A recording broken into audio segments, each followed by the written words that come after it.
সেই সুবহানাল্লাহ মসজিদ, সেই সুবহানাল্লাহ মসজিদ যেখানে ভারত নিউক্লিয়ার হামলা করতে চেয়েছিল এবং ব্রহ্মসে নিউক্লিয়ার ওয়ারহেড একেবারে লাগিয়ে ফেলেছিল।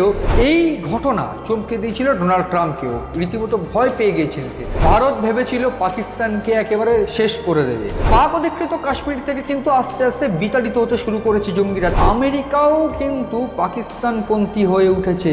ভারত কিন্তু রাশিয়ার সমর্থন পাবে এবং রীতিমতো বলা ভালো চীনকেও কিন্তু কৌশলগতভাবে পাশে পাবে। সিএন ডিজিটাল আপনাদের স্বাগত, নমস্কার। আপনারা দেখছেন ইনসাইট, আমি আপনাদের সঙ্গে মণি ভট্টাচার্য। বিশেষ কিছু মুহূর্ত, বিশেষ কিছু ঘটনা এবং কিছু না জানা ঘটনা, কিছু না জানা বিষয় যা আমরা তুলে ধরি এই অনুষ্ঠানে। ঠিক এইরকমই একটা ঘটনা যা আপনাদের চমকে দেবে, ঠিক সেই রকমই একটা ঘটনা বলতে আজ আমি এই অনুষ্ঠানে।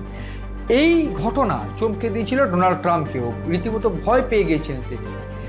কেন আমি এই কথা বলছি বা কী সেই ঘটনা সেটা অবশ্যই আপনাদের জানাবো এবং অবশ্যই বলবো কেন ডোনাল্ড ট্রাম্প ভয় পেয়ে গিয়েছিলেন।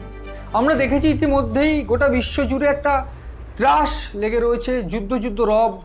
আমেরিকা রাশিয়ার বিরুদ্ধে যুদ্ধ একটা হুমকি দিচ্ছে, হুঁশিয়ারি দিচ্ছে, পারমাণবিক যুদ্ধের হুঁশিয়ারি। অন্যদিকে রাশিয়া ইউক্রেন যুদ্ধ, ইরান ইসরায়েল যুদ্ধ, ভারত পাকিস্তান যুদ্ধ চারিদিকে লেগে রয়েছে। এবং ঠিক এই ক্ষেত্রে ভারতের কিছু স্টেপ, ভারতের কিছু অ্যাকশন, ভারতের কিছু ডিসিশন যা ডোনাল্ড ট্রাম্পকে চমকে দিয়েছিল। অপারেশন সিঁদুর নিয়ে আমি আজ মূল আলোচনা করব এবং এই অপারেশন সিঁদুরে ভারতের কিছু অ্যাকশন যা ভারত নিতে চলেছিল তা রীতিমতো চমকে দিয়েছিল ডোনাল্ড ট্রাম্পকে। এবং এতদিন পর ঠিক সেই সংক্রান্ত রিপোর্ট আমেরিকান গোয়েন্দারা জানাচ্ছেন এবং আমেরিকান যে গোয়েন্দা সেই যে রিপোর্ট, সেই রিপোর্টে পরিষ্কার করে বলা হচ্ছে ভারত পাকিস্তানকে বা পাকিস্তান যখন এই ধরনের আচরণ বা 26 জনের পেহেলগাঁওর হামলার ঘটনা ঘটাচ্ছে, পাকিস্তানের থেকে জঙ্গিরা বা পাকিস্তানের বিভিন্ন ক্ষেত্রে সেনাদের সমর্থন নিয়ে জঙ্গিরা এই হামলা ঘটাচ্ছে, ঠিক এই হামলার ফলে ভারত যে স্ট্রাইক করলো, ভারত যে এয়ার স্ট্রাইক করলো রীতিমতো, ঠিক সেই এয়ার স্ট্রাইক বা অপারেশন সিঁদুর, ঠিক অপারেশন সিঁদুরের পর পাল্টা ভারতের উপর প্রত্যাঘাত স্বরূপ বা ভারতের উপর হামলা স্বরূপ ড্রোন বা অন্যান্য ক্ষেত্রে বিভিন্ন ফাইটার জেট পাকিস্তান নামিয়ে দেয়। ভারত কিন্তু চুপ করে বসেছিল না। গোয়েন্দা রিপোর্ট, মার্কিন গোয়েন্দা রিপোর্ট বলছে ভারত নিউক্লিয়ার হামলা করতে চেয়েছিল এবং ব্রহ্মসে নিউক্লিয়ার ওয়ারহেড একেবারে লাগিয়ে ফেলেছিল। ভারত ভেবেছিল পাকিস্তানকে একেবারে শেষ করে দেবে। এই রকম একটা প্ল্যান কিন্তু ভারত করেছিল এবং ঠিক যে কারণে ডোনাল্ড ট্রাম্প ভয় পেয়ে গিয়েছিল।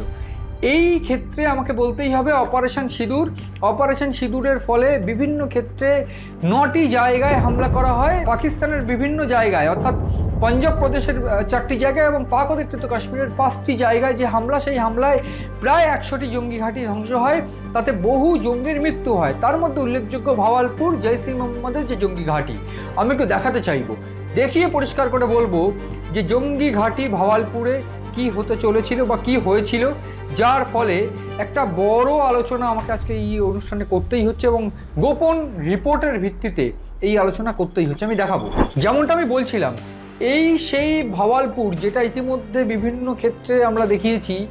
এই ভাওয়ালপুর বাইপাস দেখুন, আপনারা দেখতে পাচ্ছেন, এই হচ্ছে Bahawalpur bypass, NH5 national highway 5।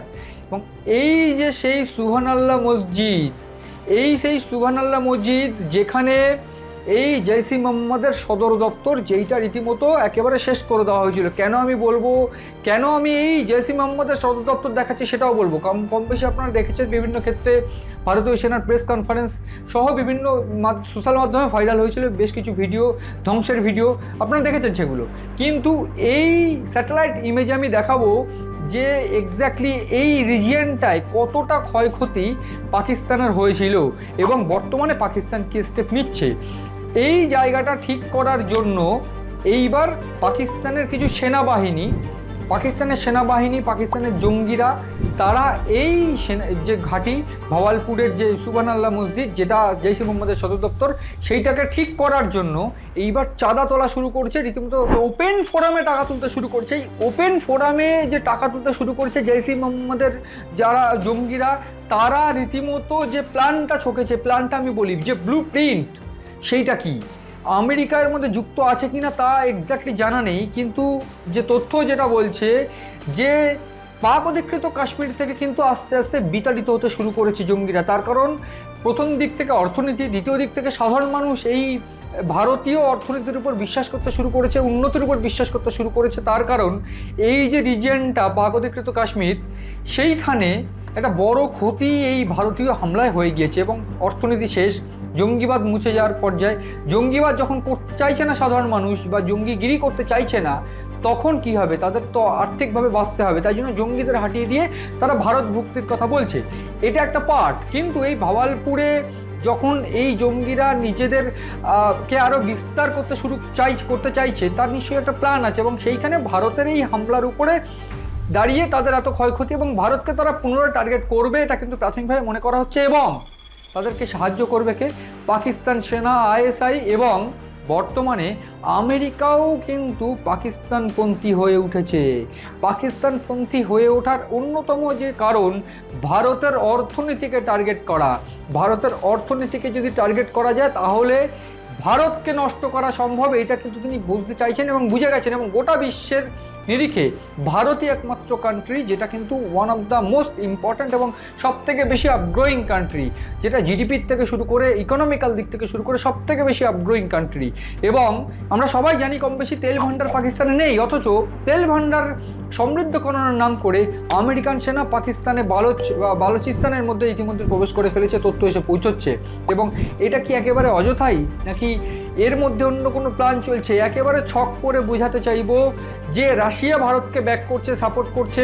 এই মুহূর্তে দাঁড়িয়ে চীন সফরে যাবেন নরেন্দ্র মোদী, এটা একটা দিক। অন্যদিকে আমেরিকা পাকিস্তান বাংলাদেশকে সঙ্গে নিয়ে অন্য কোনো ছক করতে চাইছে, ভারতের অর্থনীতির উপর হামলা করতে চাইছে। এবং একটা বিষয় একটু বলে রাখি, ইতিমধ্যেই কিন্তু আমরা দেখেছি দুর্গাপুজোর সময়, সেপ্টেম্বর অক্টোবরের সময় কিন্তু হামলা হতে পারে, জঙ্গি হামলা, সেই সতর্কবার্তাও কিন্তু ইতিমধ্যে গোয়েন্দা বা আইবির তরফ থেকে দেওয়া হচ্ছে। ফলে পাকিস্তান এত বড় ধাক্কা পাওয়ার পর উঠে দাঁড়ানোর যে শক্তি, সেটা আমেরিকা কোথাও গিয়ে দিচ্ছে না তো? এই একটা প্রশ্ন, এই একটা জল্পনা কিন্তু গোয়েন্দাদের মহলে উঠতে শুরু করেছে। এবং ঠিক এই সময়ে যে গোয়েন্দা রিপোর্ট যেটা ফাঁস হয়েছে, আমেরিকার গোয়েন্দা রিপোর্ট, যে ভারত কিন্তু ব্রহ্মসে নিউক্লিয়ার ওয়ারহেড কিন্তু চাপিয়ে দিয়েছিল যে পাকিস্তানকে মুছে ফেলবে। এই বিষয়টা আমি যেটা বলছিলাম একেবারে সরল রেখায় নিয়ে আসা যাক।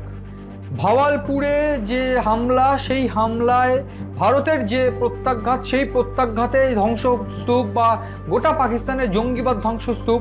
আমেরিকা পাকিস্তানকে সাপোর্ট করছে, আসিম মুনিরের সঙ্গে গোপন বৈঠক, আসিম মুনিরের সঙ্গে লাঞ্চ। এই জায়গায় দাঁড়িয়ে আমেরিকার বলে এইবার যদি পাকিস্তান উঠে দাঁড়ানোর চেষ্টা করে, ভারতের সঙ্গে রাশিয়া রয়েছে। এবং বর্তমানে ইতিমধ্যেই আমরা দেখেছি মোদী কিন্তু, নরেন্দ্র মোদী প্রধানমন্ত্রী, তিনি চীন সফরে যাবেন এবং সেই জায়গায় দাঁড়িয়ে পাকিস্তানের উপর থেকে ভরসা কিন্তু চীন এবার সরতে শুরু করবে বা সরাতে শুরু করবে।